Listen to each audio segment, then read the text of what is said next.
भारत इस वक्त दुनिया में ऐसे स्थान पर है जहां से वो हर किसी से अपने रिश्ते निभा रहा है। चीन और पाकिस्तान को छोड़ दे तो दुनिया भर के शक्तिशाली देशों से भारत के रिश्ते अच्छे हैं। चीन के साथ भी भले ही सीमा पर विवाद हो, लेकिन फिर भी कारोबार जारी है। बड़ी बात यह है कि भारत ने बीते कुछ सालों में अमेरिका से अपनी नजदीकियां बढ़ाई हैं और रूस से तो हमेशा से ही नजदीकियां रही हैं। हाल ही में पीएम नरेंद्र मोदी अमेरिका के दौरे पर थे। इस दौरे के बाद भारत और अमेरिका के रिश्ते और गहरे हो गए।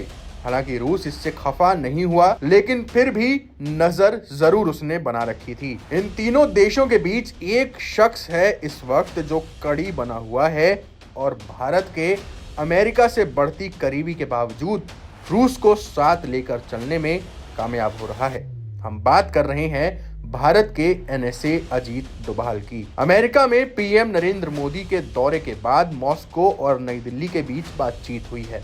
रूस को यह बताया गया है कि भारत और अमेरिका में भले ही डील्स हुई हों, लेकिन रूस के साथ भारत के रिश्ते जैसे थे वैसे ही रहने वाले हैं। गुरुवार को एनएसए डोभाल की बातचीत रूसी काउंटर पार्ट से हुई।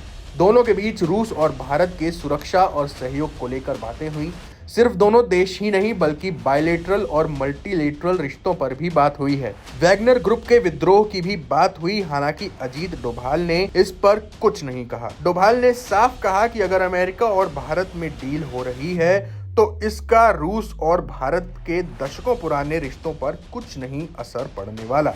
वहीं दूसरी तरफ अमेरिका की कोशिश है कि भारत की रूस पर सैन्य निर्भरता कम हो। यही कारण है कि जो मोदी का हाल का दौरा हुआ उसमें जो डील्स हुई हैं उसमें भारत को टेक्नोलॉजी ट्रांसफर का फायदा हुआ है। भले ही ड्रोन की डील्स हुई हो या फिर F414 जेट इंजन की, इन जेट इंजन को भारत को दिलवाने में अजीत डोभाल का सबसे बड़ा रोल माना जा रहा है और इसे डोभाल डील भी कह रहे हैं। ये जेट भारत में ही बनेंगे और यहाँ के विमानों में लगने वाले हैं। इसके बाद एशिया में सबसे आगे भारतीय वायुसेना होगी। एक तरफ अमेरिका से ऐसी महत्वपूर्ण डील करवाना और दूसरी तरफ रूस को भी मनाना कि अमेरिका से भले ही डील हो लेकिन रूस से रिश्ते बरकरार रहेंगे। अजीत डोभाल ने यह साबित किया है कि वो अमेरिका, भारत और रूस के रिश्तों में इस वक्त सबसे मजबूत कड़ी हैं। Times now of Bharat digital originals की रिपोर्ट।